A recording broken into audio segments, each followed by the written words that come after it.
Hello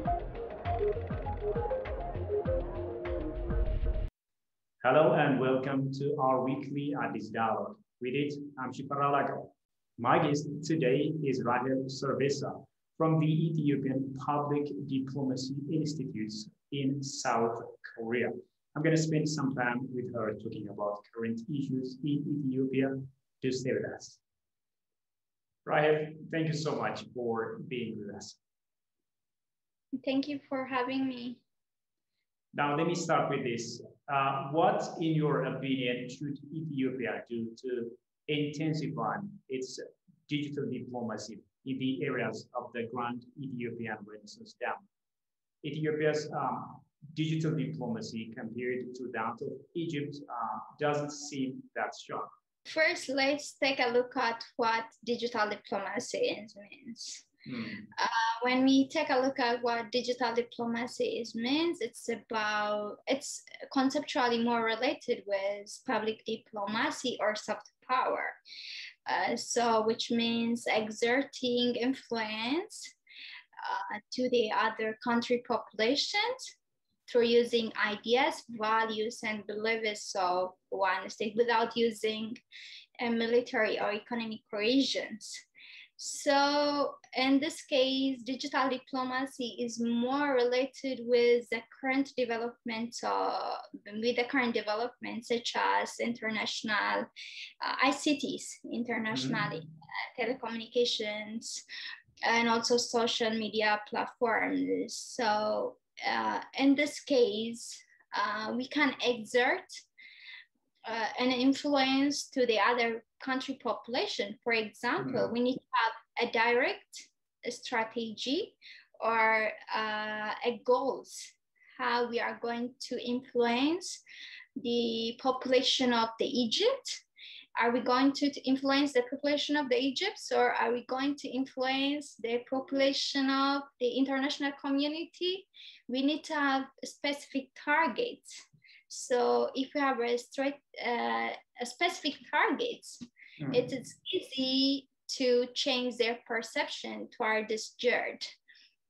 For example, Egyptians, they use multiple strategies. Sometimes they try to disseminate a false information that the GERD is going to cause harm to the populations because they have a natural and historical right toward this GERD. So they have a phobia toward this GERD. And they think if they lose GERD or if something happened to GERD, they are going to lose their historical rights or natural rights. So in this case, we have to correct the international communities that GERD is not going to cause harm to them, right? So in this case, we have to change the perception of the world, also the perception of the Egyptian population or the Sudanese about its merits and demerits. So in this case, we are going to be more favorable, or we are going to influence the populations, right? So that's why we are in the upper hand when we compare the Egyptian diplomacy, the Sudanese and the Ethiopians. The Ethiopians did not change their stances toward the GERD. According to the ongoing, like the technical or the other issues, we are not going to harm them. So this has to be our stance. Even if GERD is filled, we're not going to harm the Egyptian population or the Sudanese. So we are taking the upper hand, I think, in this case. All right. Now, why are Egypt and the Sudan politicizing, if you like, the GERD, while doing so will not help get a win-win solution? When we take a look at the situations, if you are going to involve another mediating, we are negotiating, right? Negotiation different than mediations. And if it is mediation, another third parties are going to involve in the situation. They are going to offer their ideas. But we have to think about the ownership. The owners of the GERD are the Ethiopian people, because we contributed a lot to build the GERD.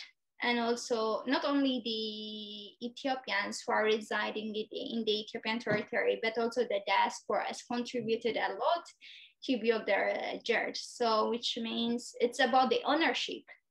So also when we take a look at the side effects or the merits, the Sudanese and the Egyptians are population, not the politicians or anything, so or the other third parties, but the population of Egypt and also the population of the Sudanese are the owners.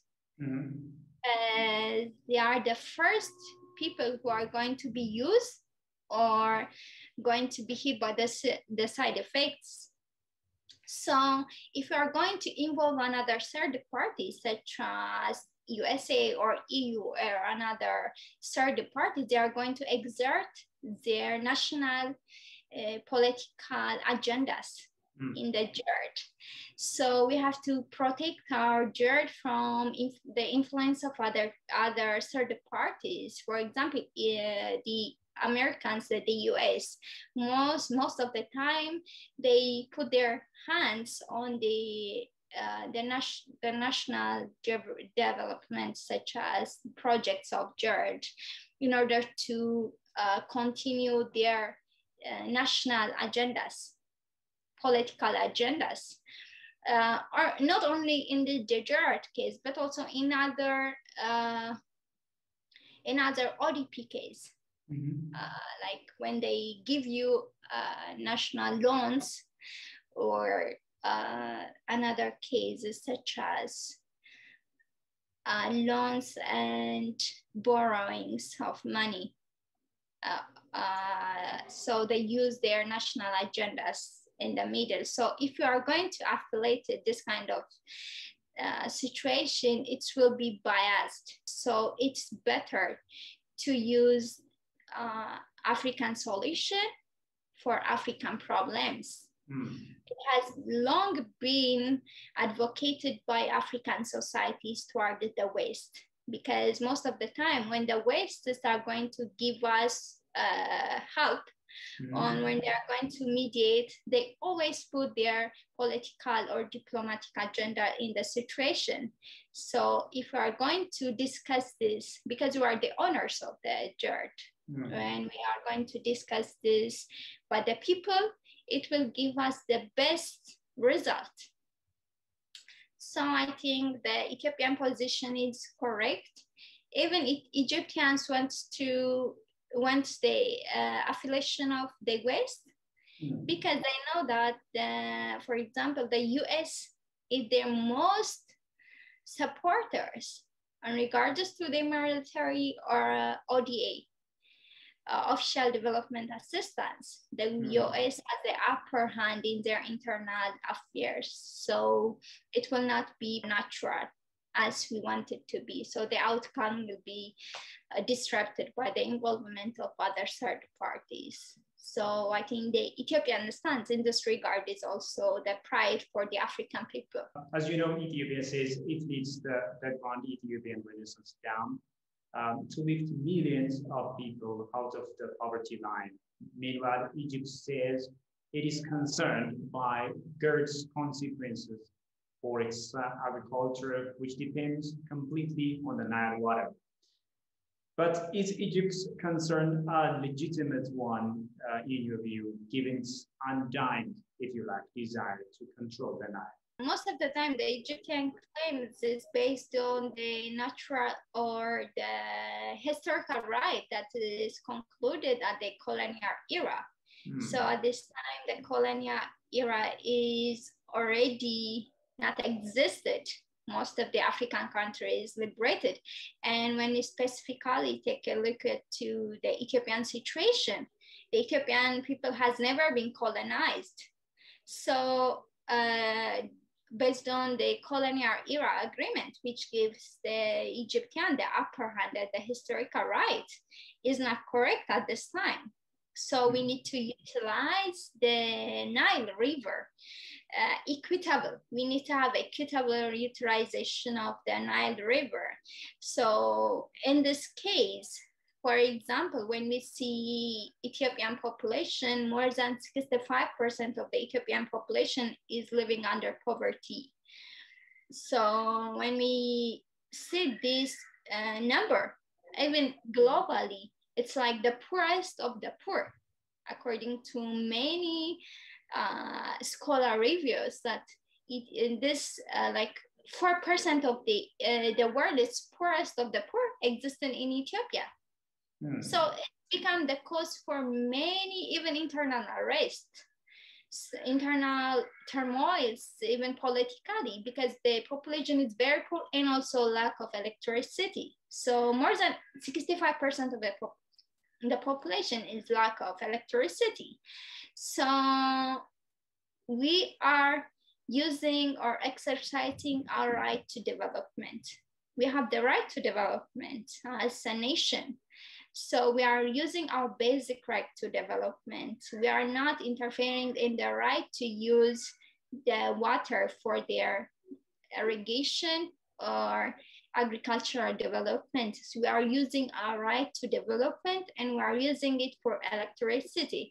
And this is not going to deter Egyptians to use the Nile River because it will not deter the flow of the Nile. So it will not deter the use of the Nile Reserve for the use of irrigation or agricultural uses. We are merely using the Nile Reserve for the Nile River for electricity. So when we generate electricity, we're going to pull out more than 65 million people out of poverty. So this is a legitimate claim for Ethiopians as well.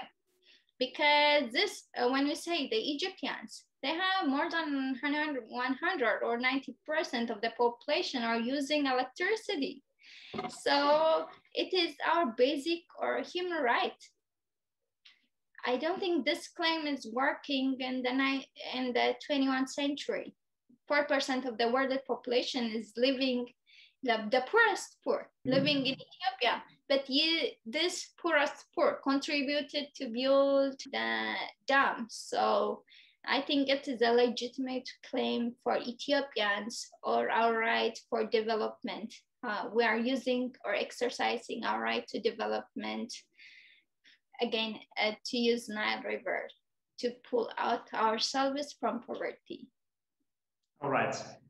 Now, Ethiopia, as you know, has reaffirmed its commitment to the African Union sponsorship of the GERD negotiations. However, Egypt and Sudan are still trying to undermine the AU's efforts by inviting the US and the EU and other bodies as mediators. Why? Yeah, as I told you before, that if we allow other third parties like EU from, let's say, the process of this ongoing mediation and negotiation process, they want other third parties to involve as a mediator in the GERD, right? Yeah. So GERD is not, it is first, if we accept that AU is capable of solving the African problem in African continent, we have to give the mediation process, the negotiation process to AU. So, but they want the involvement of other third parties like US and EU as a mediators, which means if they involve us as mediators, they are going to involve their interests as well. For example, Americans, they are the first supporters regarding ODA, official development assistance for Egyptians, and also they started to reconstruct their relation with Sudanese people or Sudan, the current Sudan's government. So they are going to bring their own agendas in the negotiation process. So, but as a pride African country, Ethiopia, who has been not colonized for so long, we don't have a history of colonizations. And also we are trying to pull out our citizens from poverty. So if you are allowing other third parties to involve in this GERD process, which means they will bring their own agendas in the mediation process, they will support either Egypt or they will support either Sudanese people. But in this case, as the owners are the citizens of Ethiopians, in particular, we build GERD by our own money because they tried all sorts of diplomacy mechanism. For example, Egyptians, they use all sorts of diplomatic mechanism to bear Ethiopians from getting loans and international support is when we start to build the GERD, right? So when we only use AU-based trilateral negotiation process, it will be successful. And it will be also an example on a pride for the African continent to the EU or to the other continents. So in this case, we shouldn't involve, since we are the owners, the peoples are the owners of the GERD, right? We should not involve any other third parties in the negotiation process. And also from the name, negotiation is about the parties who are the concerned parties who are sitting on the table and discuss about their problems. But when we say mediating, the other parties are going to decide about who should be the beneficiary or who or it's not. So I think it is the right process. Negotiation is the right process, and negotiating between these three countries is the ultimate choice for us. Now, as you know, Egypt and Sudan say they want a legally binding agreement on the filling and operation of the GERD, while Ethiopia has rejected this proposal. It is an attempt on the part of the two nations to thwart the second filling of the dam. In my understanding, as I see from the press release from the Ethiopian Foreign Affairs, the Ethiopian stance is the same. We did not change our position because I think the owners are the peoples. The people will say yes, even if the government say okay, the people will say yes because we build it by our own money. And most of the time, big projects are most of the time supported by other third parties or by the loans or from the borrowing of money from other international institutions such as IMF or World Bank. But this is our money we have invested as a people of Ethiopian. So we will say yeah, we will say no, right? So if they want to have a legally binding agreement, it should be about the technical issues, not about the monopolization of the river. Because as I say, the colonial era agreement gives the Egyptian the historical and natural right to use the upper hands of the river, even if they contribute 0%. But Ethiopia naturally contributed 85% of the Nile River to the Egyptians or the Sudanese. And also we are claiming that it will give for example, for the Sudanese people, it will bear their probability of getting hit by floods. So in this rainy season, they always have the problem of getting floods to their countries. So it already have positive outcomes to the Sudanese or the Egyptian people. Mm-hmm. So in this case, if you build a legally binding agreement, it's on the rights of the current or the future generation of Ethiopia. The government should be cautious about getting involved in a sort of agreements that will impair our use of Nile River to the current generation and the future generation. So in this case, we have to say no. We don't have to involve ourselves in getting a binding agreement because it will pass to the generation to the generation to the use of Nile River. And I think we shouldn't give any, we should not involve in any kind of agreement regarding getting into involvement in this kind of agreement that will impair the use of Nile River. But we can engage into agreement that involves only technical issues, right? But about the use of the Nile, we are already generating 85% of the Nile River. Why would we getting engaged into the binding agreement? Egyptian media outlets have been sensationalizing the GERD issue, even to the point of leading the politicians. What do you see there? I think we have to see these questions from the realities, from the perspectives of applicability, right? We're in the 21st century, and both Egyptians and Ethiopians are the member of the United Nations. And politicizing the problem, we're not going to benefit Ethiopians or either Egyptians, because the last outcomes of this politicizing the problem could be, in my opinion, war.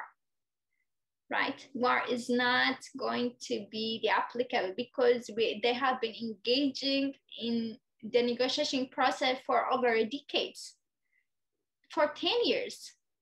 And now you're going to come to say that, no, we are going to engage in the kind of war. Like we are going to use our forces and military uses to this engagement. This is not applicable at this time, I think. But instead, we have to use, because, for example, when we see Ethiopians' diplomatic stance about the neighboring country, it's about coordination and economic integrations, right? So when we use war, or like using inflaming the situations, like the current situation of Sudanese who occupy the Ethiopian territories. We're not going to stand here and say, okay, you can occupy all parts of the Ethiopian territories. We will use other forces, right? But since we are in the 21st centuries, we have to use peaceful mechanisms because it's the ongoing process and it's pending already. We have been engaging for 10 years to negotiating, and we are already near to solve the problem. It's already about the technical issues. So in this case, we have to engage ourselves in solving the problems regarding the technicalities in the peaceful manners.